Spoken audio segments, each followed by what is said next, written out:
If you're like me, you get awfully confused when you try to understand who's responsible for terrorist attacks.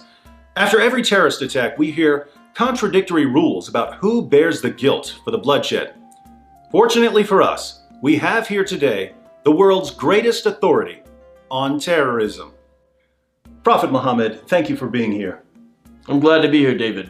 And I just want to thank you for telling people the truth about jihad all these years. Peace be upon me. I'm hoping you can clear up some confusion for us. I'd like to give you a few scenarios, and you can tell me who's responsible for the violence in each of the scenarios. Happy to help. Peace be upon me. Picture this. Pictures are forbidden. Okay, imagine this. One of your devout followers reads your clear commands to fight those who do not believe in Allah, and to fight people until they say that there is no God but Allah, and to terrorize the enemies of Allah. Suppose he goes out and does exactly what you command him to do. He fights those who do not believe in Allah because you commanded it. He fights people until they say there is no God but Allah because you commanded it. He terrorizes the enemies of Allah because you commanded it. Are you in any way responsible for what this man does? With Allah as my witness, David, I am not responsible in any way. This attack has absolutely nothing to do with my clear commands to carry out such attacks. Anyone who tries to connect this violence with my clear commands to commit violence must be a racist and should be silenced by any means necessary. Peace be upon me. Okay, so when one of your devout followers slaughters unbelievers in the name of Allah because you ordered him to do it, this has nothing to do with you. You're sure about this? Peace be upon me. Different scenario. Suppose a mentally ill Norwegian neo-Nazi Odinist opens fire on a bunch of teenagers on a camping trip. Are peaceful critics of jihad terror, who despise violence and racism and aren't neo-Nazis or Odinists, are they responsible for this attack? How is this even a question? Of course they are. These peaceful critics of jihad terror basically forced that mentally ill Norwegian neo-Nazi Odinist to open fire on those teenagers who were camping. Politicians, journalists, educators must therefore unite in condemning peaceful critics of jihad terror for convincing mentally ill neo-Nazi Norwegian Odinists to kill so many people. These peaceful critics of jihad, they must be deplatformed, harassed, crushed, executed. Peace be upon me. Got it. Thanks.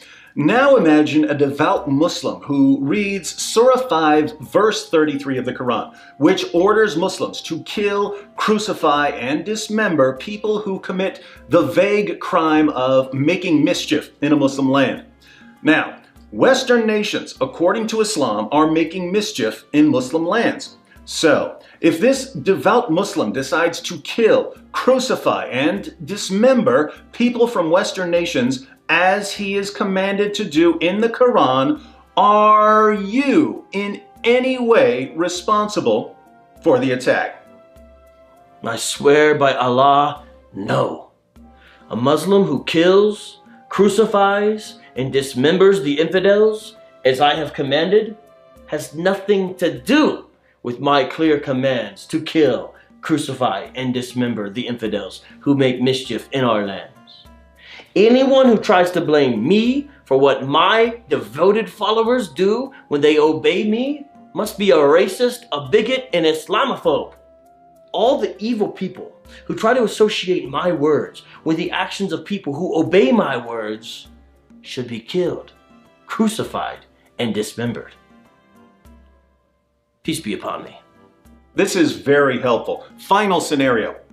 If the daughter of an ex-president criticizes a Muslim congresswoman for anti-Semitic remarks, and sometime later a self-proclaimed eco-fascist and white nationalist somewhere on the opposite side of the planet opens fire in a mosque because he wants to start a race war, should the daughter of the ex-president be blamed for the terrorist attack of the white nationalist because she condemned anti-Semitism? Alhamdulillah, Alhamdulillah. Yes, If this woman condemns Islamic anti-Semitism, she's basically forcing eco-fascist white nationalists to slaughter Muslims in order to start their race wars. This woman must be exposed for her wickedness and racism. She must be endlessly harassed. She must be deplatformed from social media. And even the parents who raised her should be forever silenced for raising such an evil, infidel daughter who condemns Islamic anti-Semitism and starts race wars. Peace be upon me. Well, I think I've got all the answers I need. When a jihadi slaughters unbelievers in the name of Allah because he's been commanded by his prophet to slaughter unbelievers in the name of Allah, anyone who points a finger at said prophet is a racist who must be deplatformed. But when a racist nutjob slaughters people to set off a race war, peaceful critics of jihad or anti-Semitism who despise violence and have absolutely nothing to do with any terrorist attacks must be blamed, deplatformed, and harassed. Peace be upon me. You understand Islam perfectly. Are you sure you're not a sheikh? I certainly hope not. One final question. Is consistency important in Islam? Peace be upon me. What is consistencies? Consistency. Peace be upon me? Counterinsurgency? No. Consistency. Peace be upon me? Constancy? We do not understand this word in Islam. Of course you don't. We already knew that.